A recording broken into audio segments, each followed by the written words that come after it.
જય દ્વારકાધીશ મિત્રો. ઠંડીની એક સવાર હતી જ્યારે સૂરજદાદા પણ વાદળોની રજાઈ ઓઢીને સૂઈ ગયા હોય તેવું લાગતું હતું. સીમમાં બરફ જેવો ઠંડો પવન ફૂંકાતો હતો જે હાડકાં સરોવર ઉતરી જતો હતો. આ કાતિલ ઠંડીમાં ગામને પાદરેથી એક આકૃતિ પસાર થઈ રહી હતી. એ હતો ગગલો, એક ગરીબ દુબળો પાતળો ખેડૂત જેની પાસે સંપત્તિના નામે માત્ર એક ઘરડો ઘોડો અને શરીર પર એક જૂનો ડગલો હતો.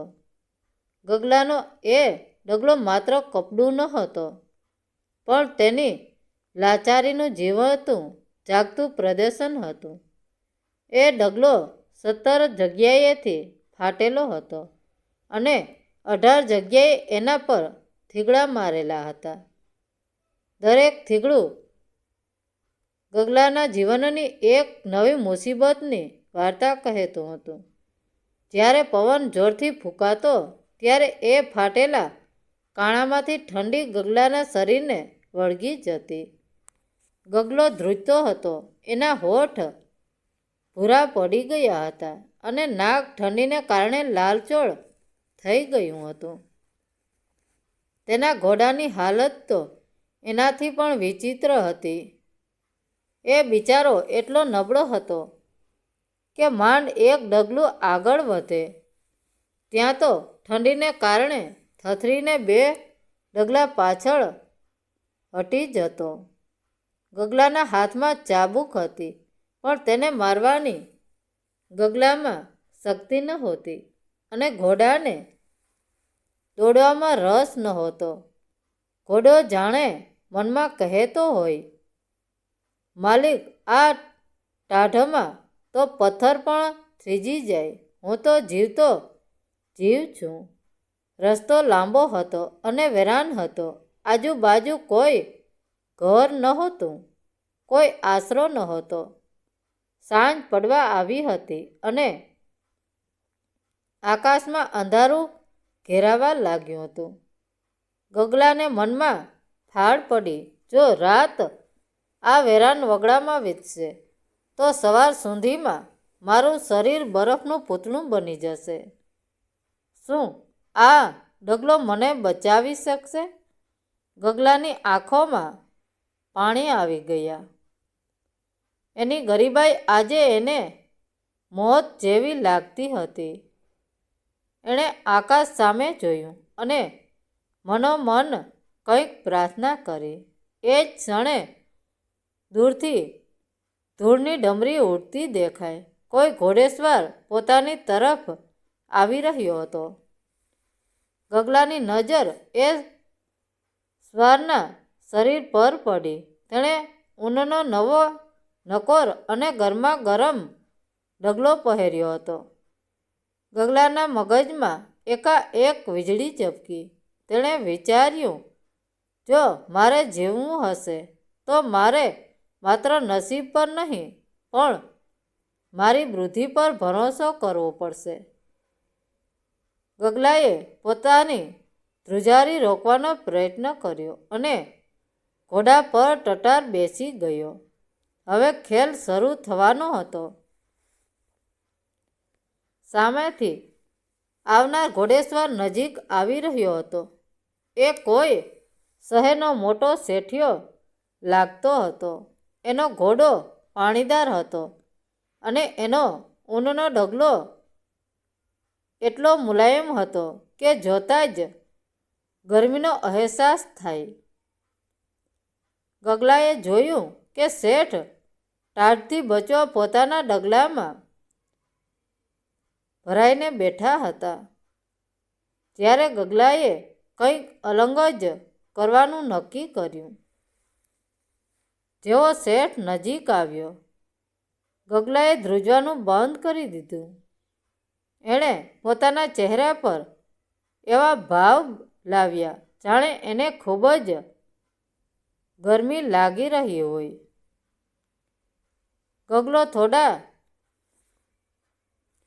ગગલો ઘોડા પર ટટાર બેઠો અને પોતાના હાથેથી મોં પર જોર જોરથી પંખો નાખવા લાગ્યો. એ વારંવાર બોલતો હતો, અરે રે, કેવી અસહ્ય ગરમી છે. આ બફારો તો મને મારી નાખશે. શેઠ તો આ જોઈને આભ જ બની ગયા. આજુબાજુ ઠંડીને કારણે ઝાકળ જામી હતી. પક્ષીઓ માળામાં લપાઈ ગયા હતા અને આ માણસ ગરમીની ફરિયાદ કરતો હતો. શેઠે પોતાનો ઘોડો ઊભો રાખ્યો અને નવાઈ પામીને પૂછ્યું, અરે ભાઈ, હોશમાં તો છો ને? આટલી કાતિલ ટાઢમાં લોકોના લોહી થ્રીજી જાય છે અને તમે કહો છો કે પરસેવો થાય છે? ગગલાએ ખૂબ જ ગંભીરતાથી જવાબ આપ્યો, શેઠજી, દેખાવ પર ન જાઓ. તમને લાગે છે કે આ ફાટેલો ડગલો છે? નહીં, આ તો એક ચમત્કારી છે. આ ડગલો મને હિમાલયના એક મહાન સિદ્ધ પુરુષે ભેટ આપ્યો છે.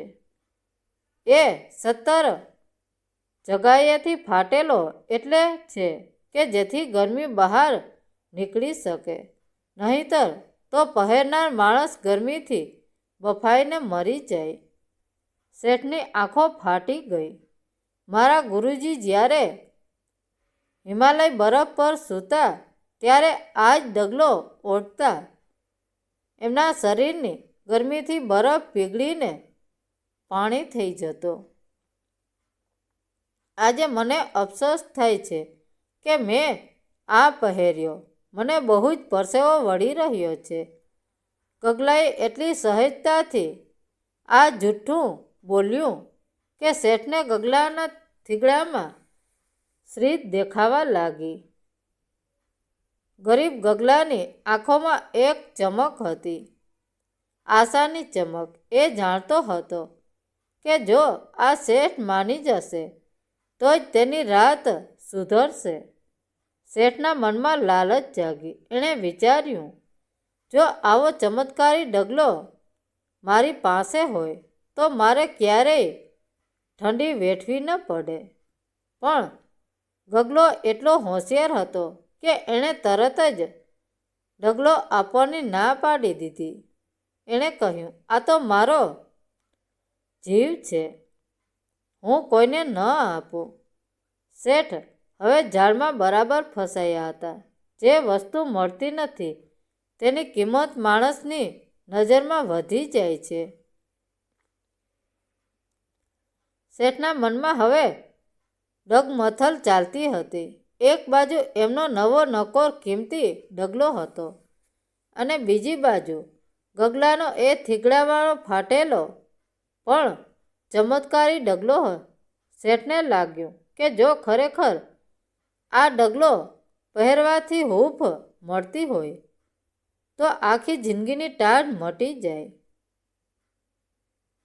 ગગલો પોતાની રમત બરાબર રમી રહ્યો હતો. તે વારંવાર પોતાના હાથે મોં પર હવા નાખતો અને જાણે ગરમીથી પરેશાન હોય તેમ નાટક કરતો. શેઠે લાલચમાં આવીને અચકાતા કહ્યું, ભાઈ, તારો આ ડગલો મને બહુ ગમી ગયો છે. મને આ વેચતો આપીશ? તું કહે તે કિંમત હું ચૂકવવા તૈયાર છું. ગગલાએ તરત મોં બગાડ્યું અને કહ્યું, અરે શેઠજી, શું વાત કરો છો? આ ડગલો વેચાય? આ તો મારા ગુરુજીની પ્રસાદી છે. એમાં સિદ્ધ પુરુષના આશીર્વાદ છે. આ 17 કાણા અને 18 થીગડા નથી, આ તો ગરમી બહાર કાઢવાના રસ્તા છે. તમે શું કરશો આ ફાટેલા કપડાનું? તમે તો મોટા માણસ છો, તમને આવો ડગલો ન શોભે. ગગલાએ જેટલી ના પાડી, શેઠની ઈચ્છા તેટલી જ બળવંત બની. શેઠને લાગ્યું કે ગગલો આ ડગલો આપવા માગતો નથી કારણ કે તે ખરેખર બહુ કિંમતી છે. શેઠે વિનંતી કરી, જો ભાઈ, આપણે રસ્તામાં મળ્યા, વાતો કરી એટલે હવે આપણે દોસ્ત કહેવાઈએ અને દોસ્તીમાં તો એકબીજાની વાત માનવી પડે. તારી પાસે તો આ શ્રીધ છે જો, પણ મારા જેવા ગરીબ માણસ પર દયા કર. ગગલાએ આંખમાં આંસુ લાવીને કહ્યું, શેઠ, તમે દોસ્તીનું નામ લીધું એટલે હવે મારું હૈયું પીગળી ગયું છે. મારા ગુરુએ કહ્યું હતું કે આ ડગલો ક્યારેય વેચવો નહીં, પણ કોઈ જરૂરિયાતમંદને ભેટ આપી શકાય. પણ શેઠ, આ ડગલો આપું તો હું ટાઢે ઠરી ન જાઉં? મારે ઘરે પહોંચવા માટે હજી બહુ લાંબો રસ્તો કાપવાનો છે. અને આ મારો ઘોડો એ પણ હવે બિચારો થાક્યો છે. શેઠે તક ઝડપી લીધી. એમણે કહ્યું, એની ચિંતા તું ન કર. તું મારો આ ગરમા ગરમ ઊનનો ડગલો લઈ લે અને મારો આ અરબી નસલનો તેજ ઘોડો પણ તારો. બદલામાં તું મને માત્ર તારો આ ચમત્કારી ડગલો અને તારો આ ઘરડો ઘોડો આપી દે. દોસ્તીની યાદમાં આટલું તો કર. ગગલાએ મનોમન વિજયનો શંખ ફૂંક્યો, પણ બહારથી ચહેરા પર દુઃખ દેખાડતા કહ્યું, ઠીક છે શેઠ, તમારી દોસ્તી આગળ મારી કિંમતી વસ્તુ કાંઈ નથી, પણ એક શરત છે. ગગલાએ ગંભીર ચહેરો કરીને શેઠના હાથ પકડ્યા. એની આંખોમાં એવી ગંભીરતા હતી કે જાણે કોઈ બહુ મોટું રહસ્ય ખોલી રહ્યો હોય. તેણે કહ્યું, શેઠજી, તમે મારો જીવ જેવો ડગલો માગ્યો છે, એટલે મારે એક સત્ય તમને કહેવું જ પડશે. આ ડગલો દેવી છે, પણ એને એક શ્રાપ છે. જેવો એનો માલિક બદલાય તે તરત જ પોતાનો ચમત્કાર બતાવવાનો બંધ કરી દે છે. શેઠના ચહેરા પર ચિંતાની લકીરો દેખાય તો પછી એનો શો ફાયદો? શેઠે પૂછ્યું. ગગલાએ ધીમેકથી સમજાવતા કહ્યું, ગભરાશો નહીં શેઠ, એ માત્ર 6 મહિના માટે જ શાંત પડે છે. નવા માલિકની ભક્તિ અને ધીરજની આ કસોટી છે. જે માણસ 6 મહિના સુધી આ ડગલાને સાચવી રાખે તેને જ આ ડગલો ગરમી આપવાનું શરૂ કરે છે. મેં પોતે પણ જ્યારે મારા ગુરુ પાસેથી આ લીધો હતો ત્યારે 6 મહિના સુધી ઠંડીમાં ઠઠવાયો હતો, પણ 7મા મહિને તો એવો ચમત્કાર થયો કે બરફમાં પણ મને પરસેવો છૂટવા માંડ્યો. શેઠને ગગલાની વાત પર પૂરો વિશ્વાસ બેસી ગયો. એમણે વિચાર્યું, મારી પાસે તો બીજા ઘણા ડગલા છે. 6 મહિના તો હું બીજા કપડાં પહેરીને કાઢી નાખીશ, પણ પછી તો આખી જિંદગીની શાંતિ થઈ જશે. શેઠે ખુશી ખુશી પોતાની કિંમતી ઊનનો ડગલો ઉતાર્યો અને ગગલાને પહેરાવ્યો. પછી પોતાનો પાણીદાર તેજસ્વી ઘોડો ગગલાને સોંપ્યો. ગગલાએ પોતાનો 17 જગાયેથી ફાટેલો અને 18 થીગડાવાળો ડગલો શેઠને સોંપ્યો. જેવો એ ફાટેલો ડગલો શેઠના હાથમાં આવ્યો, શેઠને અંદરથી એક ઠંડો પવનનો ઝપાટો વાગ્યો. પણ એમના મનમાં ચમત્કારની આશા એટલી પ્રબળ હતી કે એમણે એ ઠંડીને અવગણી નાખી. ગગલો હવે શેઠના શાનદાર ઘોડા પર સવાર થયો. ગરમ ઊનનો ડગલો પહેરતા જ એના શરીરમાં નવું જોમ આવ્યું. એની ધ્રુજારી બંધ થઈ ગઈ અને હૂંફ મળતા જ એની આંખોમાં હરખના આંસુ આવી ગયા. તેણે શેઠને હાથ જોડીને કહ્યું, રામ રામ શેઠજી, યાદ રાખજો 6 મહિનાની ધીરજ એ પહેલાં આ ડગલો ગુણ નહીં બતાવે. જો અધ વચ્ચે હિંમત હારી જશો તો શ્રીત જતી રહેશે.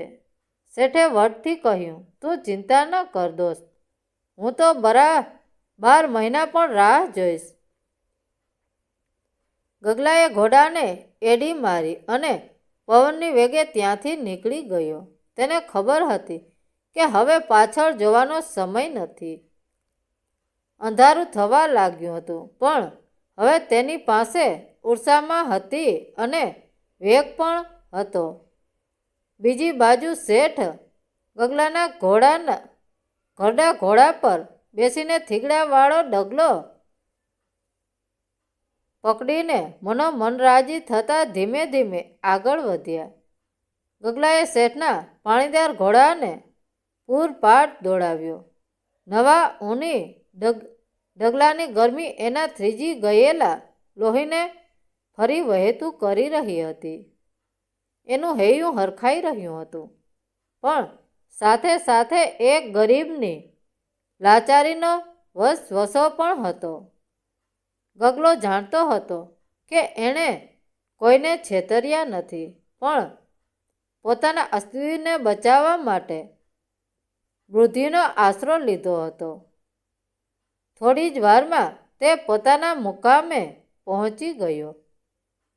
એ રાત્રે તે વર્ષો પછી પહેલી વાર શાંતિથી અને હૂંફમાં સૂઈ શક્યો. બીજી તરફ પેલા શેઠ ગગલાના ઘરડા ઘોડા પર માંડ આગળ વધતા હતા. ઠંડો પવન ડગલાના સતત કાણામાંથી આર પાર નીકળી જતો હતો, પણ શેઠ મનમાં મલકાતા હતા. તેઓ વિચારતા હતા, ભલે આજે ટાઢ લાગે, પણ 6 મહિના પછી જ્યારે આ ડગલો ગરમી આપશે, ત્યારે આખા ગામમાં મારો વટ પડી જશે. લોકો પૂછશે કે શેઠ આટલી ઠંડીમાં તમે પરસેવે રેબઝેબ કેમ છો? સમય પસાર થતો ગયો. શિયાળો વીત્યો, ઉનાળો આવ્યો અને ચોમાસું પણ ગયું. શેઠે પેલા થીગડાવાળા ડગલાને રેશમી વસ્ત્રમાં લપેટીને તિજોરીમાં સાચવીને રાખ્યો હતો. બરાબર 6 મહિના પૂરા થયા એટલે ફરીથી શિયાળાની શરૂઆત થઈ. શેઠે ઉત્સાહમાં આવીને પેલો ફાટેલો ડગલો કાઢ્યો અને પહેર્યો. તેઓ આખો દિવસ બેસી રહ્યા કે ક્યારે ગરમી થાય, પણ ગરમી તો શું, ટાઢને કારણે એમની કાયા ધ્રુજવા લાગી. શેઠને હવે સત્ય સમજાવા લાગ્યું. એમને પેલા ગરીબ ખેડૂતનો ચહેરો યાદ આવ્યો. એમને સમજાયું કે ગગલો ઠંડીથી બચવા માટે નહીં, પણ જીવ બચાવવા માટે જૂઠું બોલ્યો હતો. શેઠને પોતાની મૂર્ખામી પર હસવું આવ્યું કે તેઓ લાલચમાં આવીને એક ફાટેલા ડગલાને ચમત્કારી માની બેઠા હતા. પણ સાથે જ એમના દિલમાં ગગલા માટે એક માન જાગ્યું કે કેવી અદ્ભુત હતી એ ગરીબની બુદ્ધિ. ગગલાએ એ ડગલો અને ઘોડો વેચીને પોતાના ખેતર માટે સારા બિયારણ લીધા અને મહેનત કરી એની ગરીબાઈ દૂર થઈ. પણ એણે પેલો ઊની ડગલો કાયમ સાચવી રાખ્યો. એ ડગલો એને યાદ અપાવતો હતો કે જ્યારે નસીબ સાથ ન આપે, ત્યારે માણસે પોતાની બુદ્ધિ અને ધીરજથી રસ્તો બનાવવો પડે છે. આ વાર્તા આપણને શીખવે છે કે બુદ્ધિ એ સૌથી મોટું હથિયાર છે. મુસીબતના સમયે ગભરાવાને બદલે જો ઠંડા કલેજે વિચારવામાં આવે તો સૌથી મોટી આફતને પણ તકમાં બદલી શકાય છે.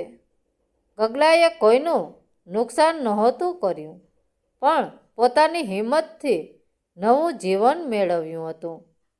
મિત્રો, વાર્તા કેવી લાગી?